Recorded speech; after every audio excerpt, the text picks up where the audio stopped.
Compañeros, aquí Dredd, y el día de hoy les voy a hablar sobre por qué ya no hay casi series de pelea en los manga y anime. Sinceramente les tengo que ser muy específicos en este punto y no me refiero a los neketsu. Como saben, actualmente lo único que se le conoce a series de pelea vendrían siendo los neketsu, pero que en realidad no son exactamente las series de pelea que van en este video. Me refiero más que todo a las series de combate que se especifican únicamente algo al estilo como los Spokon, algo así como el boxeo, teniendo de ejemplo a Hajime no Ippo. Pero ya hace algún tiempo, incluso antes de que muchos de nosotros hubiésemos nacido, por decirlo así, pasaban muchas series de pelea más con una temática más destinada a las artes marciales y sin tanta exageración. Sí tenían sus exageraciones, no es algo que se vaya a olvidar, pero como te digo, era más controlada. Por ejemplo, Baki. Así que, antes de comenzar este video, les recuerdo por favor que se suscriban y den like a este canal porque es una forma de agradecimiento para mí como creador de contenido. Así que, sin decir más, vamos a comenzar. Bueno, como saben, actualmente en el anime ya casi no hay series de pelea. Junto con eso tampoco hay ya un estilo de diseño de personajes masculinos más hercúleo, es decir, con una musculatura bastante prominente, muy popular para la época de los años 80, 70 y 90. Bueno, no tanto en los 90, más bien empezó a bajar desde ahí. Ahora bien, como saben, también el anime está plagado no solo de series Slice of Life, sino que también está muy plagado por series que tienen un gran elenco de personajes femeninos. Y de cierta manera hay muchos factores y podríamos agarrar memes de que podríamos decir que es porque los japoneses son muy pajeros y bueno, ya van las cosas de ahí, a los cuales me he prestado también a muchos chistes. Con respecto a esta temática, la cosa es de que en realidad resulta ser todo lo contrario. He estado viendo varios canales que se dedican más que todo a mostrar la realidad de Japón. He visto, para que lo sepan, 3 canales que los voy a estar recomendando ahí en la descripción. Y los cuales de cierta manera me dicen cosas que están en la cultura japonesa que nosotros no entendemos y cómo es el día a día del japonés promedio. Y la verdad hay cosas que el contexto una vez que te enteras de las cosas y de lo que ves en los animes. En parte son muy curiosas, pero les recomiendo que se vean estos canales para que sepan la realidad del japonés. Es innegable de que el japonés sí es algo pervertido, pero resulta que este cambio en los animes no es culpa del japonés masculino, sino de las mujeres japonesas. Pues es algo muy curioso, pero esto se remonta desde el mismo tiempo que se crearon los animes. Por ejemplo, voy a poner de ejemplo Hokuto no Ken. Como saben, para el tiempo de Hokuto no Ken se estaban pasando películas como Rambo, Sylvester Stallone de protagonista, y continuamos con Terminator con Arnold Schwarzenegger e incluso Conan el Bárbaro. En ese tiempo se popularizaron mucho las películas con héroes de acción que podían hacer cualquier cosa simplemente con tener altos niveles de testosterona. Y esto influyó mucho para la serie de Hokuto no Ken, para dar un ejemplo. Conforme fue pasando el tiempo, a medida que Hollywood ya dejó de entregar películas así, en la cual terminó, por decirlo así, la edad dorada de este tipo de películas, el gusto japonés por este tipo de protagonistas fue cambiando. Pero aquí hay 3 factores. Uno de esos es obviamente el declive de este tipo de películas de acción, porque mucho de Occidente fue tomado por Oriente para muchas inspiraciones actuales. Ya saben, la influencia de la cultura popular en general. Viene siendo el gusto de las mujeres en Japón, teniendo en cuenta ya este tipo de protagonistas con un cuerpo o físico hercúleo ya no era tan popular. Estas mismas se fueron definiendo por unos tipos de hombres un poquito más afeminados, como vendrían siendo los cantantes de J-pop y en la actualidad los cantantes de K-pop coreanos. Ahora bien, ya con esto tenemos ya 2 factores. Y el tercer factor viene siendo los mismos escritores y mangakas. Resulta que este tipo de físicos tan prominentes, viriles, como quien dice, son un poco más difíciles de dibujar. Teniendo en cuenta, yo como dibujante tengo que corroborar esto y es un poco más difícil dibujar los cuerpos masculinos así. Pues resulta que la parte más difícil viene siendo marcar más los músculos, en mi opinión. No sé por otros, pero sinceramente el estar haciendo cuerpos tan exageradamente amplios y grandes muy posiblemente también deben costar en las viñetas, y también un poquito también deben costar al movimiento para que los personajes se vean más dinámicos. Teniendo en cuenta Araki, dibujante y creador de JoJo's Bizarre Adventure, optando por un físico más delgado y versátil para sus personajes en la franquicia de JoJo's, por lo cual el cambio fue paulatino con lo que podemos ver actualmente.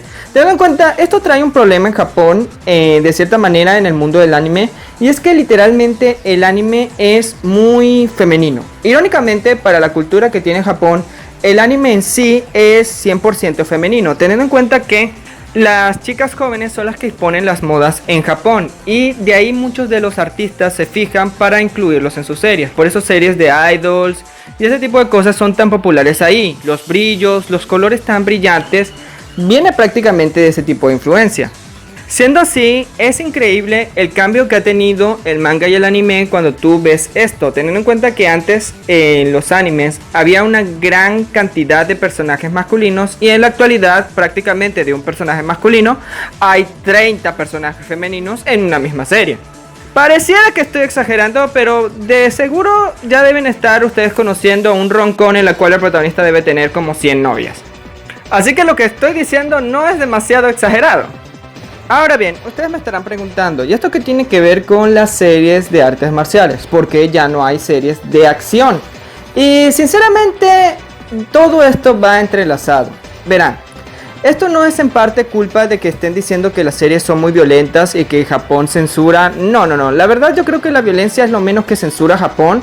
Hay veces en las cuales sí le meten algo de censura, pero de todas maneras te pueden vender el contenido sin ningún tipo de censura en un Blu-ray, o incluso lo pueden pasar sí, de forma especial en Blu-ray. De esa manera puedes ver las cosas sin censura, o sinceramente regraban todo y te lo muestran sin censura.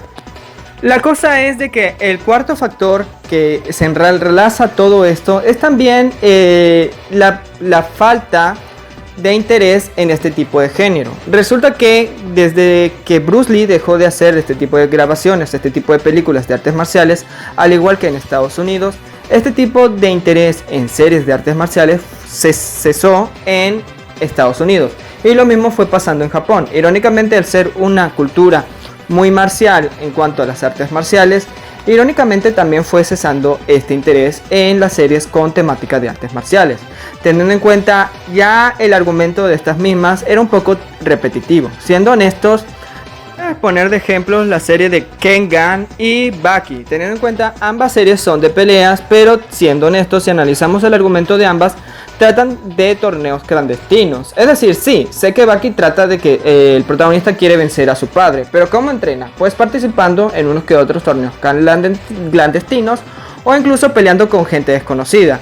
De misma forma ocurre Kengan, en la cual van en torneos clandestinos. Teniendo en cuenta este tipo de tramas, sinceramente se han vuelto repetitivas, y la serie de Kenichi le ocurrió lo mismo. Para que sepan, Kenichi fue una serie que se estrenó ya hace algún tiempo. Se llama Kenichi, el aprendiz más fuerte, y sí, tiene toda esta temática de artes marciales, y no es algo muy diferente que se haya visto en la serie de Tanjō Tengen, que viene siendo un seinen, que es algo parecido pero que mezcla más el misticismo de la cultura china. Ya saben, ese tipo de cosas que tienen que ver más que todo con el taoísmo. Todo eso de la cultura china lo mezcla la serie de Tanjō Tengen. También fue una serie que se estrenó ya hace algún tiempo de la demografía seinen. Sinceramente no puedo decir de que el género de las artes marciales haya muerto, es solo que se le considera ya un género más de nicho. Ya es de culto, y ya también los mismos escritores no tienen mucho interés en hacer este tipo de obras, pues como ya dije, el poco interés que tiene la misma gente en este tipo de género. Como saben, ya el anime en sí mismo, el manga y el anime, sigue siendo un negocio, y este negocio sirve para atraer gente. Puedes crear una historia, pero ¿qué te garantiza de que esta historia sea popular? Sinceramente, lo único que mantiene esta idea de combates vienen siendo los shonen neketsu. No se le puede considerar a la palabra shonen como un género, sino una demografía, pero este tipo de cosas simplemente son por el desconocimiento de que tenemos muchos en cuanto a este tipo de cosas. Pero el género en sí es el neketsu. El neketsu vendría siendo la evolución del género de artes marciales en el manga y el anime, teniendo en cuenta que a diferencia de estos, las artes marciales se puede explotar un poco, porque técnicamente, diciéndolo de una forma muy simple, los neketsu simplemente son magos que saben artes marciales y ya. O sea, Dragon Ball y todo eso, todos utilizan poderes y mencionan los nombres de los ataques como hace un hechicero en una serie de fantasía. Viendo de una forma muy simple para que sea fácil de entender. De esta forma, este género se puede explotar porque el único límite es el límite que le dé su creador en dicha serie. Por lo cual, este género, mucho que sea limitado, porque seamos francos, no salen muchas series Neketsu tampoco hoy en día. Los únicos que hay son Boku no Hero Academia, Jujutsu Kaisen, Black Clover, Chainsaw Man o Dan Da Dan, para darles un ejemplo. No son muchas series que acaparen mucho este mercado. Siendo así, podríamos decir de que está limitado, pero todavía generan bastante ingresos, por lo cual sigue siendo más rentable que una serie de artes marciales.